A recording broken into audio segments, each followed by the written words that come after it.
حضور نے جب کوئی راز کی بات کرنا ہوتی تو حضرت حذیفہ بن یمان سے کرتے۔ تو فرماتے ہیں کہ میں چونکہ حضور کے ساتھ نماز نہیں پڑھ سکا تھا، کافی وقت گزر گیا، تو ماں نے مجھے اجازت دی حضور کی خدمت میں حاضر ہونے کی۔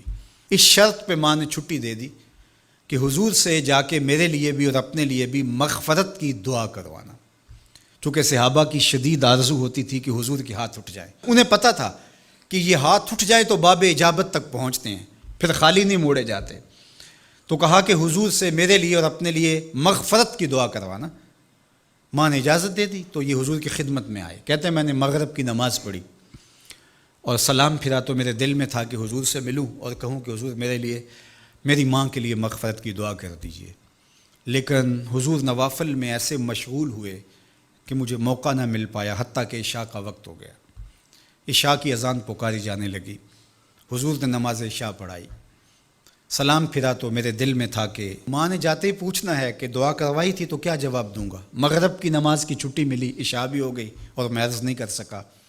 تو میں ابھی سوچ ہی رہا تھا کہ حضور حجرہ انور کی طرف بڑھ گئے۔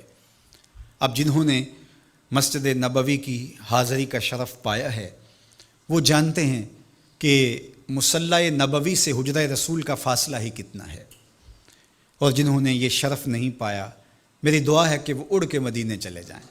سچی بات ہے، جس نے وہ شہر نہیں دیکھا اس نے کچھ بھی نہیں دیکھا۔ جنوں ویکھ کے اکھیاں ٹھر دیاں نے، جنوں ویکھ کے ٹھردا سینہ ہے، ربا تیری ساری خدائی وچوں بس اکو شہر مدینہ ہے۔ آج اس وقت پوری دنیا کے اوپر جو وبا پھیلی ہے اس کی وجہ سے جہاں اور بہت ساری چیزیں ہمارے لیے اذیت اور دکھ کا ذریعہ ہیں، وہاں ایک بہت بڑا دکھ ہے کہ مسجد نبوی کے دروازے بھی بند ہیں۔ تو یہ دن تھے کہ حرم کی رونقیں دیکھنے والی ہوتی، مواج انور کے سامنے درودوں کی بہار ہوتی، مدینے میں بیٹھ کے حضور کے روضے کے سامنے حضور علیہ الصلاۃ والسلام کے شہر کی پکی ہوئی کھجوروں سے افطاری کرنے کا اپنا ہی لطف ہوتا۔ آج مدینے کے لوگ بھی ترس رہے ہیں۔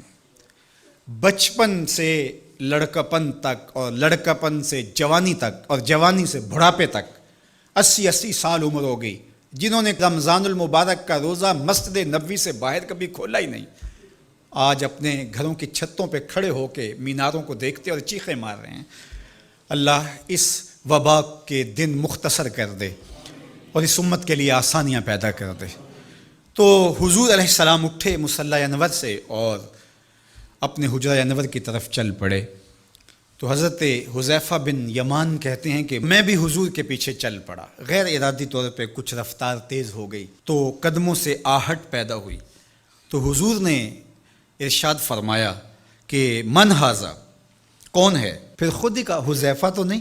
قلت نعم، میں نے کہا جی جی حضور میں حذیفہ ہوں۔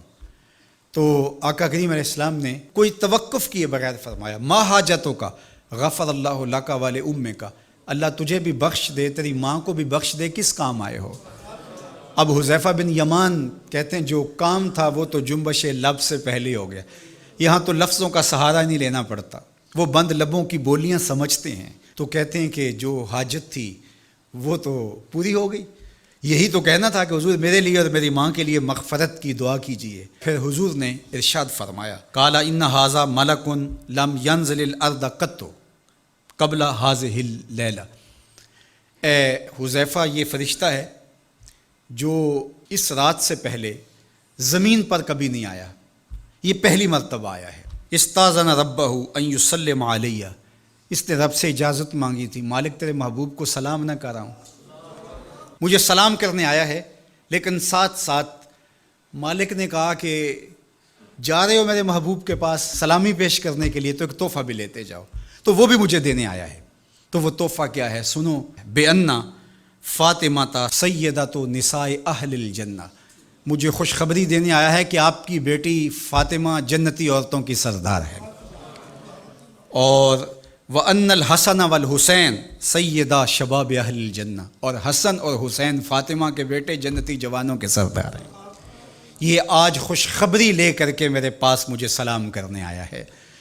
تو یہ ملکہ جنت ہیں، خاتون جنت ہیں، سیدہ نساء اہل جنت ہیں۔